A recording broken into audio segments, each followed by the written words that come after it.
ಸುವರ್ಣಪ್ರಭ ವಾರ್ತೆಗಳಿಗೆ ಸ್ವಾಗತ. ವಾರ್ತೆಗಳು ಓದುತ್ತಿರುವವರು ಹಿತಕರ್ ಜೈನ್. ಮುಖ್ಯಾಂಶಗಳು: ಸಾಗರದ ಮೆಸ್ಕಾಂ ಶ್ರೀ ಸುಬ್ರಹ್ಮಣ್ಯ ಸ್ವಾಮಿ ದೇವಸ್ಥಾನದಲ್ಲಿ ನಾಗರ ಪಂಚಮಿ ವಿಶೇಷ. ಕಸ್ತೂರಿ ರಂಗನ್ 7ನೇ ಕರಡು ಅಧಿಸೂಚನೆ ವಿರುದ್ಧ ಬೃಹತ್ ಹೋರಾಟಕ್ಕೆ ನಿರ್ಣಯ. ಗೋ ರಕ್ಷಕರ ಮೇಲಿನ ಹಲ್ಲೆ ಖಂಡಿಸಿ ಶಿಕಾರಿಪುರ ಬಂದ್. ಮಲ್ಲಿಕಾರ್ಜುನ ಖರ್ಗೆ ಭಾಷಣ ಮಾಡಿದ ಸ್ಥಳ ಶುದ್ಧೀಕರಣ ಮಾಡಿದ ಘಟನೆ ಖಂಡಿಸಿ ಸಾಗರ ಕಾಂಗ್ರೆಸ್ನಿಂದ ಪ್ರತಿಭಟನಾ ಮೆರವಣಿಗೆ. ವಾರ್ತೆಗಳು ನೋಡ್ತಾ ಇರಿ, ಮುಂದುವರಿತೆ. ಧನ್ಯವಾದಗಳು.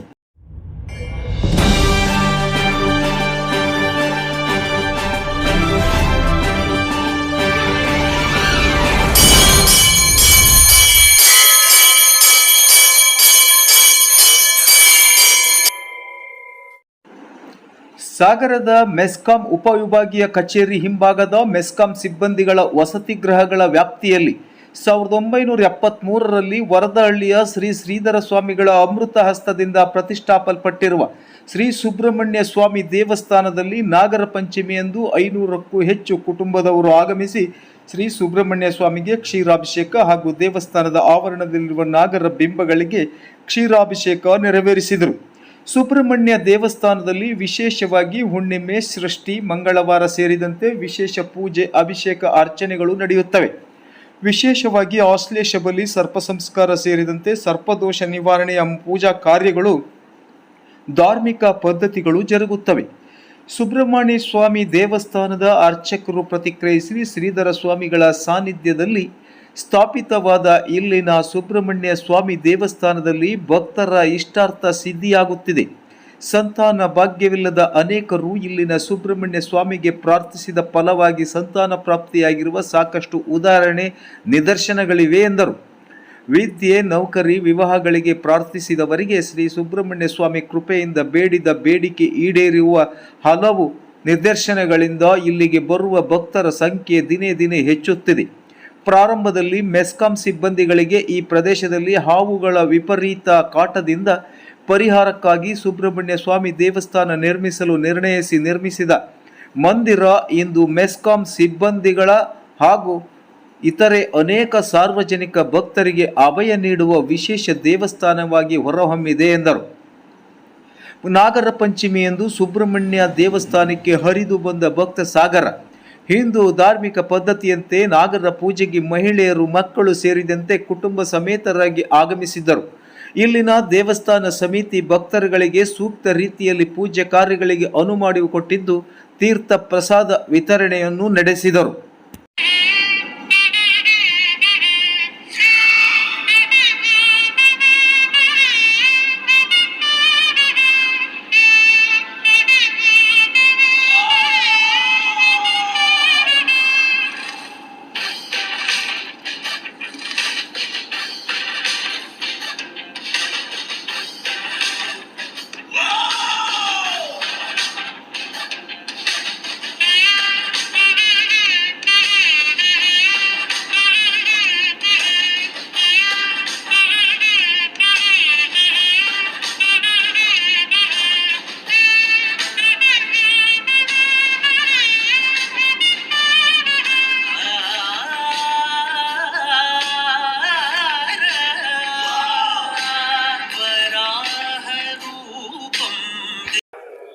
ಸುಬ್ರಹ್ಮಣ್ಯ ದೇವಸ್ಥಾನದ ಅರ್ಚಕ. ಈ ದೇವಸ್ಥಾನದಲ್ಲಿ ವಿಶೇಷ ಪೂಜೆಗಳು ಹಾಗೂ ವಿಶೇಷ ಕಾರ್ಯಕ್ರಮಗಳು ನಡೆಯುತ್ತವೆ. ಈ ದೇವಸ್ಥಾನದಲ್ಲಿ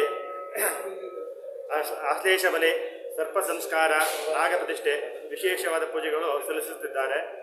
ಬಂದ ಭಕ್ತರಿಗೆ ಇತ್ಯಾದಿಗಳು ಕೊಡುತ್ತಿದ್ದಾನೆ.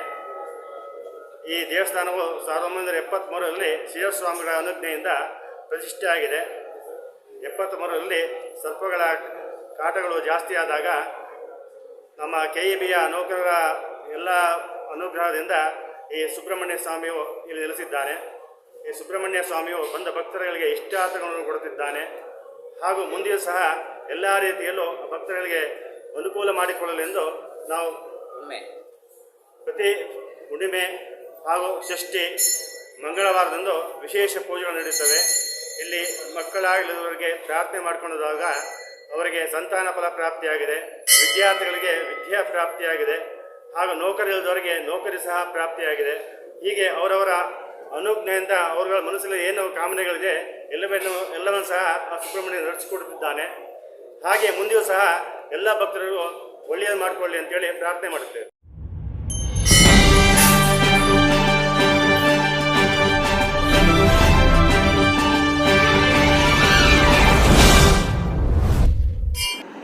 ಕಸ್ತೂರಿ ರಂಗನ್ 7ನೇ ಕರಡು ಅಧಿಸೂಚನೆ ವಿರುದ್ಧ ಬೃಹತ್ ಹೋರಾಟ ಹಾಗೂ ರಾಜ್ಯ ಸರ್ಕಾರ ಆಕ್ಷೇಪಣೆ ಸಲ್ಲಿಸಲು ಒತ್ತಾಯಿಸಿ ಮುಖ್ಯಮಂತ್ರಿಗಳನ್ನು ಭೇಟಿ ಮಾಡಲು ಮಂಗಳವಾರ ನಡೆದ ಶಿವಮೊಗ್ಗ ಜಿಲ್ಲಾ ಪಶ್ಚಿಮಘಟ್ಟ ರೈತ ಸಹಕಾರಿ ವೇದಿಕೆಯ ಸಮಾಲೋಚನಾ ಸಭೆಯಲ್ಲಿ ಒಮ್ಮತದ ತೀರ್ಮಾನ ಕೈಗೊಳ್ಳಲಾಯಿತು. ಸಭೆಯನ್ನ ಉದ್ದೇಶಿಸಿ ಮಾತನಾಡಿದ ಡಿಸಿಸಿ ಬ್ಯಾಂಕ್ ಅಧ್ಯಕ್ಷರಾದ ಆರ್.ಎಂ. ಮಂಜುನಾಥ ಗೌಡ, ಕಸ್ತೂರಿ ರಂಗನ್ ವರದಿ ಅನುಷ್ಠಾನ ಬೇಡ ಎಂದು ಹಿಂದಿನ ಎಲ್ಲ ಸರ್ಕಾರಗಳು ಕೇಂದ್ರ ಸರ್ಕಾರಕ್ಕೆ ಆಕ್ಷೇಪಣೆ ಸಲ್ಲಿಸುತ್ತಾ ಬಂದಿದ್ದು, ಮತ್ತೆ ಅದನ್ನು ಮುನ್ನೆಲೆಗೆ ತರುವ ಪ್ರಯತ್ನ ನಡೆಸಲಾಗುತ್ತಿದೆ. ಈ ಬಾರಿ ಆಕ್ಷೇಪಣೆ ಸಲ್ಲಿಸಲು ಸೆಪ್ಟೆಂಬರ್ 25 ಕೊನೆ ದಿನವಾಗಿದ್ದು, ಇದರ ವಿರುದ್ಧ ಪಕ್ಷಾತೀತವಾಗಿ ಹೋರಾಟ ರೂಪಿಸಲಾಗುತ್ತಿದೆ. ಈಗಾಗಲೇ ಸಾಗರ ತಾಲೂಕಿನ 3 ಬಾರಿ, ಹೊಸನಗರ ತಾಲೂಕು 6 ಬಾರಿ ಮುಳುಗಡೆಯಿಂದ ಹೈರಾಣಾಗಿ ಹೋಗಿದ್ದು, ಕಳೆದ 65 ವರ್ಷಗಳಿಂದ ಮುಳುಗಡೆ ಸಂತ್ರಸ್ತರಿಗೆ ನಾಗರಿಕ ಸೌಲಭ್ಯ ಕೊಟ್ಟಿಲ್ಲ. ಮತ್ತೆ ಕಸ್ತೂರಿ ರಂಗನ್ ವರದಿ ಹೇರುವ ಮೂಲಕ ನಮ್ಮನ್ನು ಸಂಕಷ್ಟಕ್ಕೆ ಸಿಲುಕಿಸುವ ಪ್ರಯತ್ನ ನಡೆಸಲಾಗುತ್ತಿದೆ. ಅಭಯಾರಣ್ಯ ಕಾಯ್ದೆಯಿಂದಲೇ ಮಲೆನಾಡಿನ ಹಳ್ಳಿಗಾಡಿನ ಜನರ ಬದುಕು ಈಗ ಬಹಳ ಸಂಕಷ್ಟದಲ್ಲಿ ಕೂಡಿಕೊಂಡಿದೆ. ಇನ್ನು ಕಸ್ತೂರಿ ರಂಗನ್ ವರದಿ ಜಾರಿಗೆ ಬಂದರೆ ನೇರವಾಗಿ ನಮ್ಮನ್ನು ಒಕ್ಕಲೆಬ್ಬಿಸದೇ ಇದ್ದರೂ ಕೂಡ ಪ್ರತಿದಿನ ಕಠಿಣ ಕಾನೂನು ಹೇರಿ ನಾವೇ ಅಲ್ಲಿಂದ ಓಡಿ ಹೋಗುವಂತೆ ಮಾಡುವ ತಂತ್ರಗಾರಿಕೆ ಅಡಗಿದೆ ಎಂದು ಹೇಳಿದರು. ಈಗಾಗಲೇ ಹೊಸನಗರ ತಾಲೂಕಿನಲ್ಲಿ ಕಸ್ತೂರಿ ರಂಗನ್ ವರದಿ ವಿರೋಧಿಸಿ ಪಾದಯಾತ್ರೆ ಕೈಗೊಳ್ಳಲು ತೀರ್ಮಾನಿಸಿದೆ.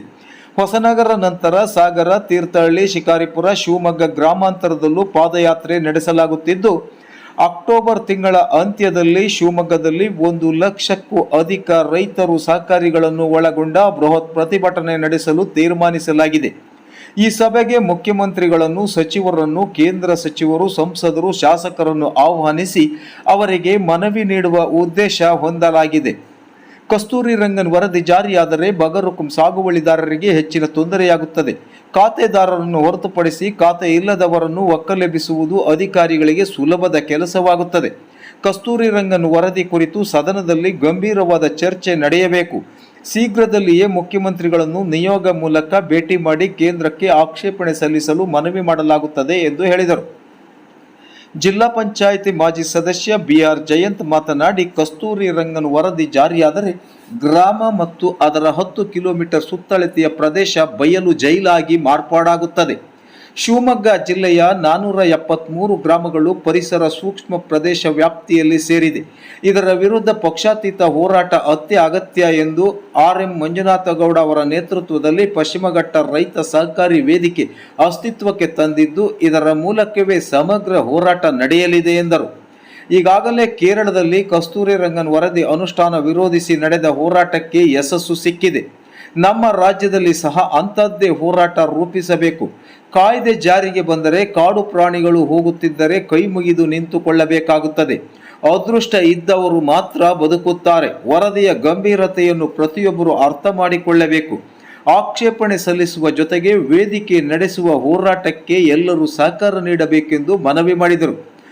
ಈ ಸಂದರ್ಭದಲ್ಲಿ ಚೇತನ್ ರಾಜ್ ಕಣ್ಣೂರು, ಬಿ.ಎ. ಇಂದೂಧರ ಗೌಡ ಬೇಸೂರು, ದಿನೇಶ್ ಬರದವಳ್ಳಿ, ವಾಸನ್ ರಾಮಚಂದ್ರ ಭಟ್, ಅಮೃತೇಶ್ವರ, ರವಿಕುಮಾರ್ ಎಚ್.ಎಂ, ಸೋಮಶೇಖರ್ ಲ್ಯಾವಿಗೆರೆ ಸೇರಿದಂತೆ ಅನೇಕ ಮುಖಂಡರುಗಳು ಪಾಲ್ಗೊಂಡಿದ್ದರು.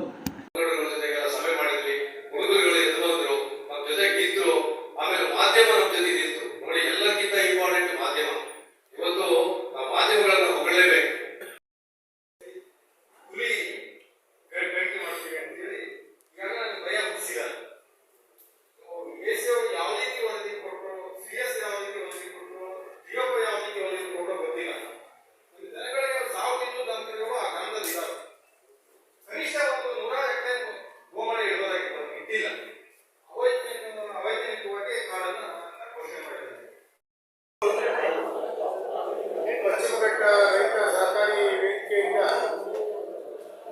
ಸಾಗರದಲ್ಲಿ ಕಸ್ತೂರಿ ರಂಗನ್ ವರದಿಯ ವಿರುದ್ಧವಾಗಿ ಒಂದು ಸಭೆಯನ್ನ ಸಂಘಟನೆ ಮಾಡಿ ಕಸ್ತೂರಿ ರಂಗನ್ ವರದಿಯನ್ನ ರೈತರ ಪರವಾಗಿ ಮಾರ್ಪಾಡು ಮಾಡಬೇಕು ಮತ್ತು ಅದನ್ನ ಈಗಿರುವ ಸಮಗ್ರವಾದ ಮೀಟಿಂಗ್ ಅನ್ನು ಸಹಕಾರಿ ಸಂಸ್ಥೆಗಳ ಪದಾಧಿಕಾರಿಗಳ ಜೊತೆಗೆ ಮತ್ತು ಬೇರೆ ಬೇರೆ ಪ್ರಮುಖರ ಜೊತೆಗೆ ಇವತ್ತು ಇಲ್ಲಿ ಮೀಟಿಂಗ್ ಮಾಡಿ ಒಂದು ತೀರ್ಮಾನ ಮಾಡಿದ್ದೀವಿ. ಇದೇ ತಿಂಗಳು 29ನೇ ತಾರೀಕು ಅಂದರೆ ಆಗಸ್ಟ್ 29ನೇ ತಾರೀಕು ಇದರ ಮೊದಲ ಪಾದಯಾತ್ರೆ ಹೊಸನಗರದಲ್ಲಿ ನಡೀತದೆ. ಹೊಸನಗರ ಆಲ್ರೆಡಿ ಇಂದ ಪ್ರಾರಂಭ ಆಗಿ ಹೊಸನಗರದಲ್ಲಿ ಪಾದಯಾತ್ರೆ ಮಾಡಿ ಆಮೇಲೆ ಸಾರ್ವಜನಿಕ ಸಭೆ ಸರ್ಕಾರಕ್ಕೆ, ಕೇಂದ್ರ ಮತ್ತು ರಾಜ್ಯ ಸರ್ಕಾರಕ್ಕೆ ಮನವಿ ಸಲ್ಲಿಸುವಂಥ ಕಾರ್ಯಕ್ರಮ. ಅದೇ ಥರದಲ್ಲಿ ಸಾಗರದಲ್ಲಿ ಇವತ್ತು ತೀರ್ಮಾನ ಆಗಿದೆ. ಸೆಪ್ಟೆಂಬರ್ 3ನೇ ತಾರೀಕು ಗುರುವಾರ ಬೆಳಿಗ್ಗೆ 8:15 ಆವಿನಹಳ್ಳಿಯಿಂದ ಪಾದಯಾತ್ರೆ ಪ್ರಾರಂಭ ಆಗುತ್ತೆ. ಸಾಗರದವರೆಗೂ ಬರುತ್ತೆ. ಮಧ್ಯ ಇಲ್ಲಿವರೆಗೂ ಜನ ಒಂದು ಉದ್ದಕ್ಕೂ ಸೇರುವಂಥ ಒಂದು ವಾತಾವರಣ ಇದೆ. ಬಹಳ ದೊಡ್ಡ ಸಂಖ್ಯೆಯಲ್ಲಿ ರೈತರು, ಇದರ ಬಾಧಿತರು ಯಾರ್ಯಾರಿದ್ದಾರೆ ಅವರೆಲ್ಲರೂ ಬರುವಂಥ ಬಹಳ ದೊಡ್ಡ ಸಂಖ್ಯೆಯಲ್ಲಿ ಜನ ಸೇರುವಂಥ ಸಂದರ್ಭಗಳಿದ್ದಾವೆ. ನಮ್ಮ ಎಲ್ಲ ಸಹಕಾರಿ ಸಂಸ್ಥೆಗಳು, ಪ್ರಾಥಮಿಕ ಕೃಷಿ ಪತ್ತಿನ ಸಹಕಾರ ಸಂಘಗಳು, ಹಾಲು ಉತ್ಪಾದಕರ ಸಹಕಾರ ಸಂಘಗಳು, ಆಕ್ಸ್ಕೋಸು, KMPC, ಬೇರೆ ಬೇರೆ ಏನೇನು ನಮ್ಮ ತೋಟಗಾರಿಸು, ಹೀಗೆ ಬೇರೆ ಬೇರೆ ಯಾವ್ಯಾವ ರೈತ ಸಂಬಂಧಿತ ಸಹಕಾರಿ ಸಂಸ್ಥೆಗಳಿದ್ದಾರೆ ಅವರೆಲ್ಲರೂ ಕೂಡ ಪದಾಧಿಕಾರಿಗಳಲ್ಲಿ ಎಲ್ಲ ಸದಸ್ಯರ ಜೊತೆಗೆ ಬಂದು ಈ ಕಾರ್ಯಕ್ರಮವನ್ನು ಯಶಸ್ವಿ ಮಾಡಬೇಕು. ಇದೊಂದು ಅತ್ಯಂತ ಗಂಭೀರವಾದ ಸಮಸ್ಯೆ. ಬೇರೆ ಯಾವುದೇ ಸಮಸ್ಯೆಗಳಿಗಿಂತ ಈ ಕಸ್ತೂರಿರಂಗನ್ ವರದಿ ಇವತ್ತು ನಮ್ಮ ರೈತರ ಜನಜೀವನದ ಮೇಲೆ, ಅದನ್ನು ಈ ಜಿಲ್ಲೆ ಉತ್ತರ ಕನ್ನಡ ಬಿಟ್ಟರೆ ಶಿವಮೊಗ್ಗ ಜಿಲ್ಲೆ ಬಹಳ ಹೆಚ್ಚು ವ್ಯಾಪಕವಾದ ಕಸ್ತೂರಿರಂಗನ್ ವರದಿಯ ಏನು ಸೂಕ್ಷ್ಮ ವಲಯಕ್ಕೆ ಸೇರಿಸುವಂತ ಏನು ಏರ್ಪಾಡಾಗಿದೆ, ಅದರ ವಿರುದ್ಧವಾಗಿ ಹೋರಾಟ ಮಾಡುವಂಥದ್ದು. ನಮ್ಮ ಜನಪ್ರತಿನಿಧಿಗಳಿಗೆ ಒಂದು ಮನವಿ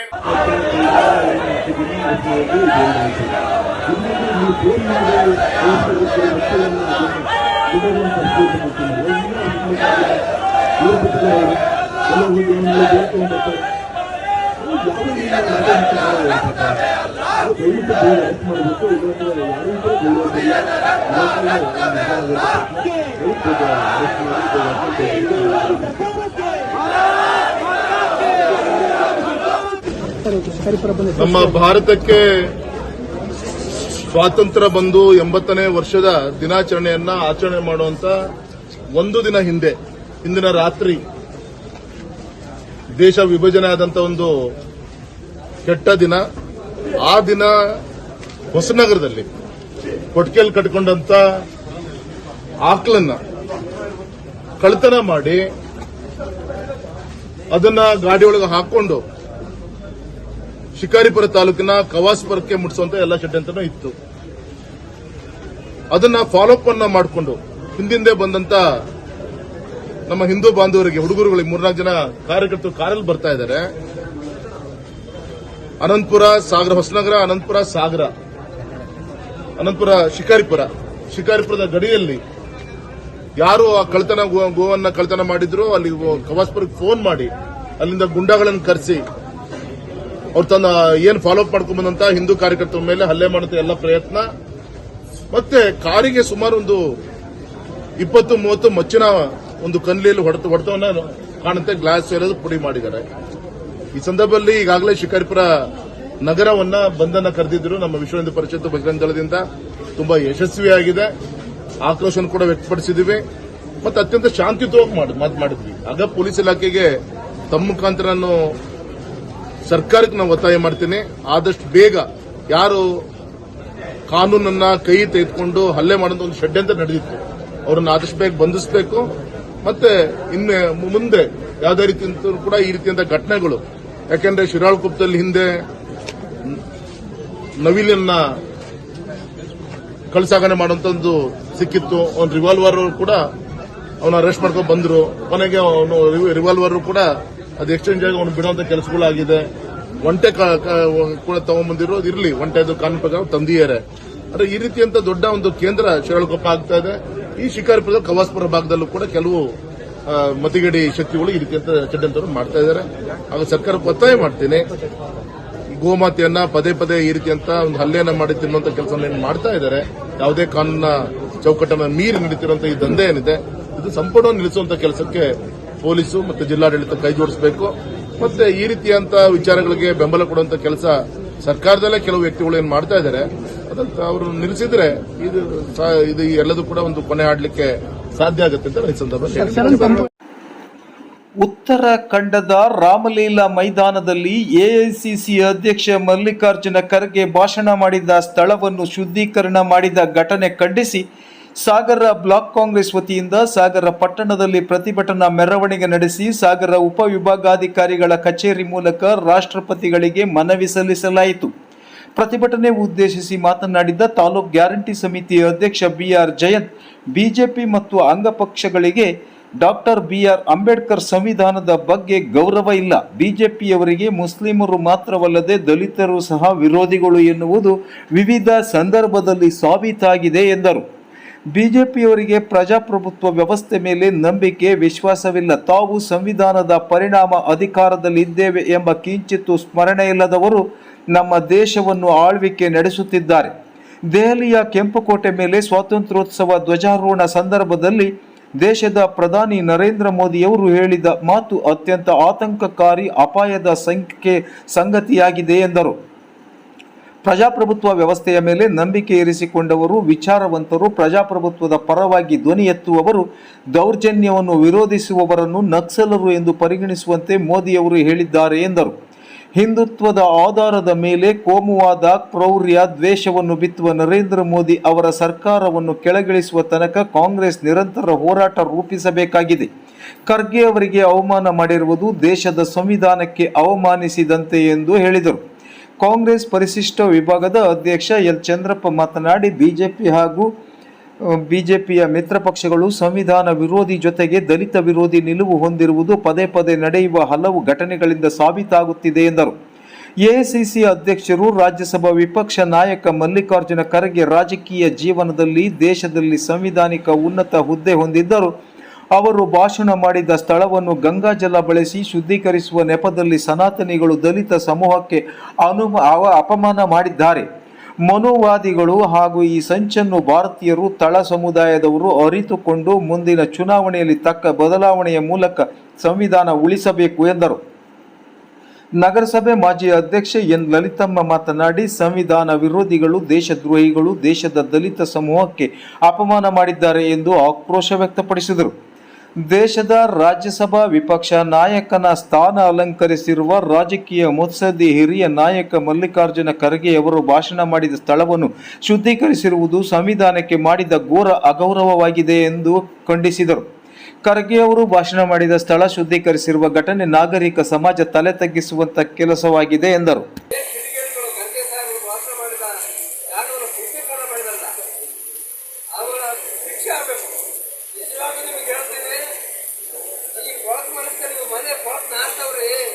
ನಾವು ಗುಂಪು ಚೆನ್ನಾಗಿದ್ದೀವಿ, ಅವ್ರ ಸಂಖ್ಯೆ ಚೆನ್ನಾಗಿದ್ದೀವಿ, ಯಾಕೆ ಕೊಡ್ತೇವೆ ಚೆನ್ನಾಗಿದ್ದೀವಿ.